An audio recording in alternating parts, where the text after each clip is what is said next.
गरिमा अग्रवाल आप सभी का वंदन करती हूँ, अभिनंदन करती हूँ। क्या आप जानते हैं गणेश चतुर्थी के चंद्रमा के दर्शन मात्र से मनुष्य कलंकित होता है? लेकिन क्यों? इस बारे में कई कहानियां प्रचलित है, लेकिन सभी कहानियों में कारण एक ही है कि चंद्रमा ने गणेश जी का मजाक उड़ाया था और उसी वजह से गणेश जी ने उन्हें श्राप दिया था कि आज से कोई तुम्हारा मुख नहीं देखना चाहेगा। लेकिन सभी प्राणियों के कष्ट व देवताओं की प्रार्थना से गणेश जी ने चंद्रमा को वरदान दिया कि चंद्रमा श्राप से मुक्त तो हो जाएगा, लेकिन भाद्रपद की शुक्ल पक्ष की चतुर्थी को जो कोई भी चंद्रमा दर्शन करेगा उस पर चोरी आदि का झूठा लांछन लगेगा। और इस लांछन से तो श्री कृष्ण जी भी नहीं बच पाए। श्री कृष्ण जी कैसे कलंकित हुए, यह जानने के लिए सुने यह सत्राजित की कथा। माना जाता है कि गलती से भी किसी को चंद्रमा के दर्शन हो जाएं, तो इस सत्राजित की कथा को सुनने या पढ़ने मात्र से इस दोष से मुक्त हो जाएगा। इसीलिए यह कथा जरूर सुने ताकि आपको गलती से भी चंद्रमा दर्शन हो गए हो तो कलंकित होने से बच पाए। तो आइए सुनते हैं सत्राजित की कथा। श्रीमद् भागवत महापुराण के 10वें स्कंद में वर्णित कथा के अनुसार एक बार जरासंध के भय से श्री कृष्ण समुद्र के मध्य द्वारिकापुरी नगरी बसाकर रहने लगे। द्वारिकापुरी में निवास करने वाले सत्राजित ने सूर्य नारायण की आराधना की। तब भगवान सूर्य ने उसे नित्य 8 भार सोना देने वाली समंतक नामक मणि अपने गले से उतारकर दे दी। मणि पाकर सत्राजित जब श्री कृष्ण के सामने गया तो कृष्ण ने उस मणि को प्राप्त करने की इच्छा व्यक्त की, लेकिन सत्राजित ने वह मणि श्री कृष्ण को न देकर अपने भाई प्रसेनजित को दे दी। एक दिन प्रसेनजित घोड़े पर चढ़कर शिकार के लिए गया। वहां एक शेर ने उसे मार डाला और मणि ले ली। इसके बाद रीछों का राजा जामवंत ने उस शेर को मारकर मणि ले ली और अपनी गुफा में चला गया। जब प्रसेनजित कई दिनों तक शिकार से न लौटा तो सत्राजित ने सोचा कि कृष्ण ने ही मणि प्राप्त करने के लिए उसका वध कर दिया होगा। अतः बिना कोई सबूत जुटाए उसने प्रचार कर दिया कि श्री कृष्ण ने प्रसेनजित को मारकर समंतक मणि छीन ली है। लोक निंदा के निवारण के लिए श्री कृष्ण बहुत से लोगों के साथ प्रसेनजित को ढूंढने वन में गए।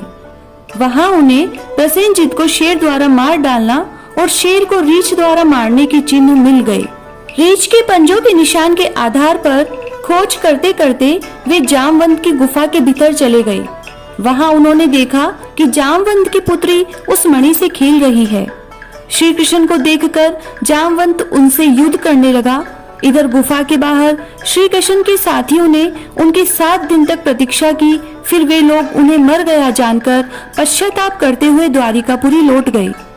इधर 21 दिन तक लगातार युद्ध करने पर भी जामवंत श्री कृष्ण को पराजित न कर सका। तब उसने सोचा ये अवतारी पुरुष है, और यह पुष्टि होने पर उसने अपनी कन्या का विवाह श्री कृष्ण के साथ कर दिया और मणि दे दी। श्री कृष्ण जब मणि लेकर वापस आए तो सत्राजित अपने किए पर बहुत लज्जित हुआ। इस लज्जा से मुक्त होने के लिए उसने भी अपनी पुत्री का विवाह श्री कृष्ण के साथ कर दिया। कुछ समय बाद श्री कृष्ण इंद्रप्रस्थ गए।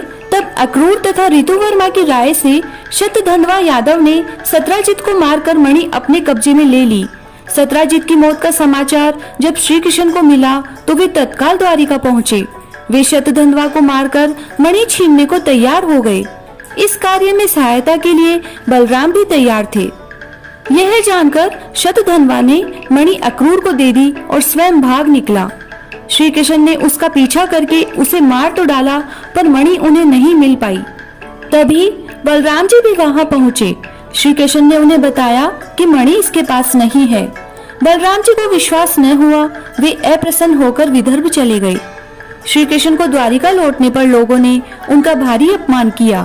तत्काल यह समाचार फैल गया कि समंतक मणि के लोभ में श्री कृष्ण ने अपने भाई को भी त्याग दिया। श्री कृष्ण इस अकारण हुए अपमान के शोक में डूबे थे कि वहां नारद जी आ गए। उन्होंने श्री कृष्ण को बताया कि आपने भाद्रपद माह के शुक्ल पक्ष की चतुर्थी के चंद्रमा का दर्शन किया था, इसी कारण आपको इस तरह लांछित होना पड़ रहा है। श्री कृष्ण ने पूछा, चौथ के चंद्रमा को ऐसा क्या हो गया है जिसके कारण उसके दर्शन मात्र से मनुष्य कलंकित होता है? तब नारद जी ने बताया, एक समय चंद्रमा ने गणेश जी का मजाक उड़ाया था। इस कारण क्रोधित होकर गणेश जी ने चंद्रमा को श्राप दिया था कि भाद्रपद शुक्ल चतुर्थी को जो भी चंद्रमा का दर्शन करेगा उसे चोरी आदि का झूठा लांछन लगेगा। लेकिन प्रत्येक तृतीया को चंद्रमा के दर्शन करने और सिद्धि विनायक व्रत करने से सारे दोष से मुक्त हो जाएगा। और माना जाता है कि यह व्रत ना भी करे और इस कथा को पढ़े या सुने तो भी मनुष्य कलंक से मुक्त हो जाता है। इसलिए गणेश चतुर्थी पर यह कथा जरूर सुने, ताकि गलती से भी चंद्र दर्शन होने पर आप कलंकित होने से बच जाएं। और साथ ही इस वीडियो को सभी के साथ शेयर करें, जिससे बाकी लोगों को भी इसका लाभ मिल सके। जय गणेश जी महाराज की।